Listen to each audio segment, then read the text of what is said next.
बालपुर को नगर पालिका हो जाए। दूसरा हमने कहा था जो बालपुर चौकी है, ये बालपुर चौकी को थाना घोषित किया जाए चूंकि पैसेंजर ट्रेन चलाने का। और दूसरा जिला अस्पताल में जो सारी मशीनें हैं बंद पड़ी हैं, उसके ऑपरेटर नहीं है, वो सब वर्तमान विधायक है तो पिता और पुत्र मिलकर के पूरे कटरा बाजार विधानसभा क्षेत्र को लूट रहे हैं। नमस्कार, मैं सुधीर पांडे और आप देख रहे हैं न्यूज प्लेटफॉर्म। इस वक्त हम मौजूद हैं समाजवादी पार्टी के पूर्व विधायक बैजनाथ दुबे जी हैं, जिनको कटरा विधानसभा में विकास पुरुष के नाम से भी जाना जाता है। आइए हम इनसे आज जानेंगे, विधायक जी के जीवन के बारे में जानेंगे और ये जानेंगे कि कहां से विधायक जी ने अपने राजनीति की शुरुआत कैसे की और कैसे विकास पुरुष कहलाए। और तमाम प्रकार के तमाम भी सवाल हमारे विधायक जी के बीच में होते रहेंगे। और अपने दर्शकों से हम कहेंगे कि जो है उनका अगर कोई सवाल है तो कमेंट बॉक्स में अपना सवाल भेज सकते हैं। विधायक जी, सबसे पहले हम जानना चाहेंगे कि आपकी राजनीति की शुरुआत कहां से हुई? ऐसा है मन में ख्याल आपके ऐसा है, कटरा बाजार विधानसभा क्षेत्र की राजनीति एक परिवार तक सीमित हो गई थी और तमाम तरह के हमारे क्षेत्र में लोगों का शोषण और अत्याचार होता था। तो मैंने जो है उसको चुनौती के रूप में लिया और ब्लॉक प्रमुख का पहले चुनाव लड़ा। जब मैं ब्लॉक प्रमुख हुआ तो हमको 5 साल कोई काम करने नहीं दिया गया और हमारे खिलाफ तमाम तरह का जो है जांच पड़ताल हुआ। हालांकि निकला कुछ नहीं मेरे खिलाफ, लेकिन बराबर हमको 5 साल तक परेशान किया गया। भारतीय जनता पार्टी के विधायक बावन सिंह जो है परेशान किए। इसलिए मैं 2002 में उसको चुनौती समझ करके देखा कि क्षेत्र में कोई विकास नहीं हो रहा है। तमाम जगह हिंदू और मुसलमान के नाम पर तमाम लोग ऐसे थे कि जो निरीह आदमी उनको जो है मुकदमे में फंसा दिया गया। ब्राह्मण और मुसलमान को आपस में लड़ा दिया जाता था और इसके बाद जो है राजनीति की रूटी सीखी जाती थी। तमाम ब्राह्मण जैसे बनगांव में है, दत्तनगर में है, नावा परतौरा में था और कई जगहों पर था जो दंगे होते थे। रंजीतपुर में था, जो दंगे होते थे, दंगे में ब्राह्मण नामजद हो जाते थे और उसमें जो है मुस्लिम और ब्राह्मण प्रभावित होते थे। तो मैंने ये सोच करके उसको चुनौतीपूर्ण लिया और 2002 में मैं चुनाव लड़ा और चुनाव में जीता और इसके बाद मैंने विकास का काम शुरू किया। जो लोग जानते नहीं थे हमारे क्षेत्र के कि सड़क जो है विधायक भी बनवा सकते हैं, सड़क और पुल भी विधायक बनवा सकते हैं, क्योंकि यही विधायक और यही सांसद होते थे। जब लोग उनसे पुल की मांग करते थे तो कहते थे कोई मुख्यमंत्री ही पुल बनवा सकता है।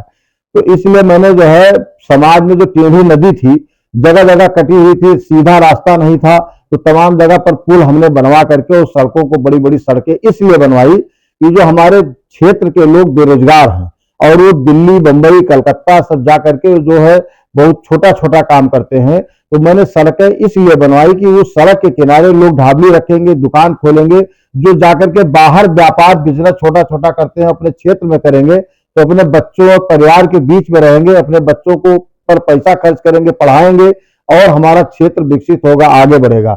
इसीलिए मैंने सबसे पहले पुल और पुल के बाद सड़क, और जब सड़क और पुल बनवा लिया तो देखा कई बहुत जगह पर जो है विद्यालय है ही नहीं है, जूनियर हाई स्कूल नहीं था, प्राइमरी विद्यालय नहीं था। तो हमने देखा कि जब पढ़ाना है तो उसके लिए क्या करें। फिर माननीय मुलायम सिंह यादव जी से मैं मिला और इसके बाद उनसे कहा कि हमारा क्षेत्र दंगा प्रभावित क्षेत्र है और वहां पर हमेशा दंगा हुआ करता है, लोग कम पढ़े लिखे हैं, इसलिए स्कूल की आवश्यकता है। तो उन्होंने कहा जितना स्कूल की आवश्यकता हो आप लिख करके दे दीजिए, आपको मिलेगा। मैंने 85 स्कूल एक चिट्ठी में मैंने स्वीकृत कराया था, वो अखबार में भी निकला था, अभी मेरे पास कटिंग है। 85 स्कूल जिसमें जूनियर हाई स्कूल और प्राइमरी विद्यालय और यहाँ तक जो महिलाओं के लिए, बच्चियों के लिए कौड़िया में, अशोकपुर में, दुबहा बाजार में ये सब बच्चियों के लिए स्कूल खोला गया। और तमाम स्कूल जो इंटरमीडिएट के थे उन मान्यता नहीं थी। हमारे हल्दर ब्लॉक में केवल एक विद्यालय शिक्षक बंद था जो हाई स्कूल की मान्यता प्राप्त था। पूरे हल्दर ब्लॉक में एक भी विद्यालय मान्यता प्राप्त नहीं था। कोरोना काल में गोंडा लखनऊ पैसेंजर को बंद कर दिया गया, जो पैसेंजर आज तक भी नहीं चलाएंगे, जिससे हजारों की संख्या में लोग जो है अपने पेशेंट को लेकर के लोहिया हॉस्पिटल मेडिकल कॉलेज जाया करते थे। आज वो दवा के भाव में या इलाज के भाव में यही दम तोड़ देते हैं। देखो, मैंने 5-6 बार ज्ञापन दिया है राज्यपाल को, राष्ट्रपति को। जो भी कार्यक्रम हम लोग पार्टी का करते हैं उसमें 2 चीज सबसे ज्यादा रहती है, एक तो पैसेंजर ट्रेन चलाने का और दूसरा जिला अस्पताल में जो सारी मशीनें हैं बंद पड़ी हैं, उसके ऑपरेटर नहीं है, वो सब जंग खा गए, खराब हो गए और पता लगता है किसी का 60 लाख रिपेयर में लगना है, किसी का 50 लाख रिपेयर में लगना है। उसके लिए हम हमेशा ज्ञापन दिए हैं, अधिकारियों से भी मिलकर के कहा है, लेकिन यहां से कुछ हो नहीं सकता है, वो भारत सरकार रेलवे विभाग करेगा। इसलिए पैसेंजर ट्रेन को बंद किया है कि जो है गरीब आदमी वहां जो लखनऊ और अन्य जगहों पर जाते थे वो न जाने पाए।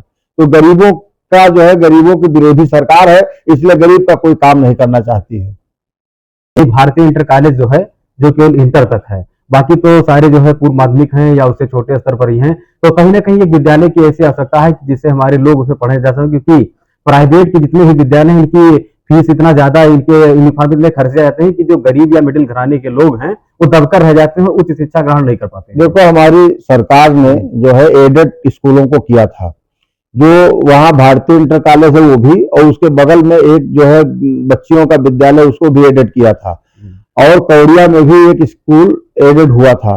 तो ये और संस्कृत विद्यालय कम से कम 118-19 उस समय एडेड हुए थे माननीय नेताजी के जमाने में। उसके बाद एक भी विद्यालय, संस्कृत विद्यालय एडेड नहीं हुआ, न उनको मान्यता दी गई। तमाम विद्यालय ऐसे हैं जो प्राइवेट हैं, निजी हैं, उनको मान्यता मिली हुई है।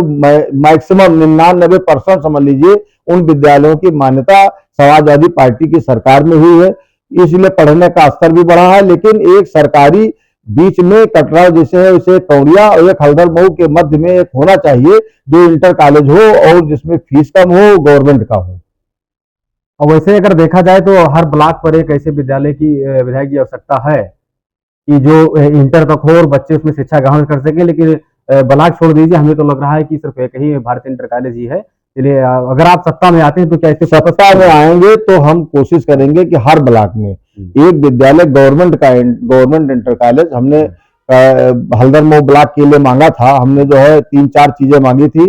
एक तो मैंने कहा था कि बालपुर को नगर पालिका हो जाए, दूसरा हमने कहा था जो बालपुर चौकी है, ये बालपुर चौकी को थाना घोषित किया जाए, क्योंकि चौकी पूरा थाने के बराबर है। तीसरा, हमने हमारे यहाँ कटरा बाजार विधानसभा क्षेत्र में तहसील नहीं है। हम गोंडा में कोई काम कराते हैं तो गोंडा तहसील लगती है, तो गोंडा के लोग प्रभावित रहते हैं। कर्नलगंज तहसील है, वो कर्नलगंज विधानसभा से प्रभावित रहती है। तो मैंने रामापुर या जो है कटरा में एक तहसील की मांग किया था, और यहाँ से लिख के गया भी था कि आवश्यकता है। फिर इसके बाद हमारी सरकार बदल गई, हम प्रयास नहीं कर पाए, और आने वाले समय में सरकार हमारी बनेगी 2027 में, तो मेरी कोशिश रहेगी कि जो यहाँ चौरी में, यहाँ बालपुर में एक थाना और रामापुर में या कटरा में एक तहसील का निर्माण, और हर ब्लॉक स्तर पर एक गवर्नमेंट का इंटर कॉलेज जो बच्चे और बच्चियों की साथ शिक्षा के लिए प्रभावी हो। और एक कोई टेक्निकल कॉलेज हम खोलवाना चाहते हैं। लोग बाहर जाते हैं, तमाम फीस पड़ती है, तो हमारे क्षेत्र में टेक्निकल कॉलेज हो जाए, चाहे किसी जो है उद्योगपति से मिलकर के हमको कराना पड़े, लेकिन हम कराएंगे जरूर। यदि हमको जनता मौका देगी तो निश्चित रूप से, जो 2002 में मौका दिया तो पुल, सड़क के और स्कूल के बारे में लोग जानने लगे, तो इसलिए यदि अब की बार मौका मिलेगा तो हम करके दिखाएंगे, क्योंकि मैं जानता हूं कहां से विकास हो सकता है। लोग जो वर्तमान विधायक है तो पिता और पुत्र मिलकर के पूरे कटरा बाजार विधानसभा क्षेत्र को लूट रहे हैं। प्रधान ब्लॉक प्रमुख है, प्रधानों को काम नहीं करने देते हैं, और जो प्रधान काम करना चाहते हैं उनका काम छीन लेते हैं, अपना करने लगते हैं। पूरी तरह से पिता और पुत्र लूट रहे हैं कटरा बाजार विधानसभा क्षेत्र से।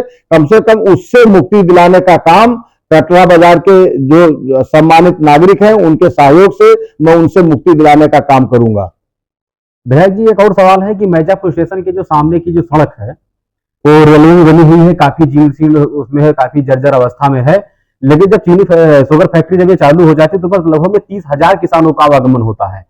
तमाम बार उसकी शिकायतें की गई, लेकिन फिर भी जस की तस की स्थिति में बनी पड़ी रही गई। तो क्या ये आपके सरकार के दौरान इसका निर्माण कराया जाएगा? इससे पहले भी कोई जुगाड़ हो सकता है? ऐसा है कि वो सड़क रेलवे विभाग में आती है। मैंने 2004 में जब मसूद आलम हमारे साथ थे तो वहां मिर्जापुर से उनके गांव होते हुए हमने जो है मिर्जापुर चीनी मिल तक सड़क बनवाया था। उस समय हम जोर जबरदस्ती करके सड़क बनवा दिए थे। उसके बाद वो सड़क आज तक रिपेयर नहीं हुई, जबकि उस पर तमाम गन्ने की ट्राली, तमाम उनके लोग, वो मिर्जापुर हमेशा मैं हारता हूँ, मिर्जापुर पोलिंग में हमेशा हारता हूँ। मिर्जापुर मैक्सिमम बीजेपी के लोग हैं, लेकिन उनके लिए भी सड़क वो उसको रिपेयर नहीं करा रहे हैं, बनवा नहीं रहे हैं। ये तो उनके ऊपर जो है ये लांछन है।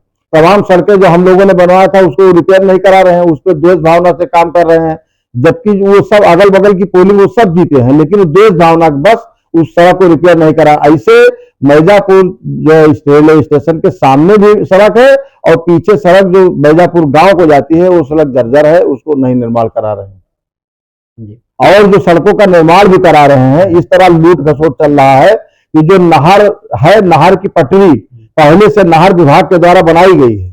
नहर विभाग के द्वारा उसमें जब मिट्टी खोदा गया तो उसकी पटरी बनाई गई, उस पटरी पर करोड़ों रुपया फर्जी निकाल करके जो वही सड़क निर्माण कराते हैं जहां पर जो है नहर की पटरी बनी है, उस मिट्टी को पैसा जो है गमन कर जाते हैं। तमाम सड़कें जो है इस तरह बनाई गई, करोड़ों करोड़ रुपया जो है गमन किया गया है, पूरी तरह से जो है लूटा गया है कटरा बाजार विधानसभा क्षेत्र से।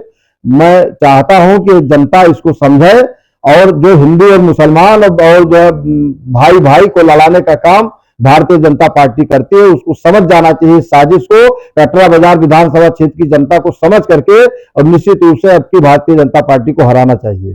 समय समय पर विधायक जी आपके समाजवादी पार्टी पर आरोप लगता रहा है कि समाजवादी पार्टी सिर्फ एक समुदाय को लेकर के चलती है। बिल्कुल गलत है। हमारे यहाँ जिला अध्यक्ष अरशद है, अरशद हुसैन जी हैं, 4 उपाध्यक्ष हैं, सब हिंदू हैं, ब्राह्मण हैं, क्षत्रिय हैं और जो है यादव हैं और जो है और छोटी छोटी जातियां जैसे पाल हैं और निषाद हैं, ये सब बनाए गए हैं। हमारी पार्टी समाजवादी पार्टी है, वो जात विहीन पार्टी है, इसलिए जात का कोई उसमें प्रभाव नहीं रहता, सारी जातियों को बराबर सम्मान मिलता है और विशेष करके पिछड़ी और अनुसूचित जाति को विशेष जो है उसमें दर्जा दिया जाता है हम लोगों के द्वारा।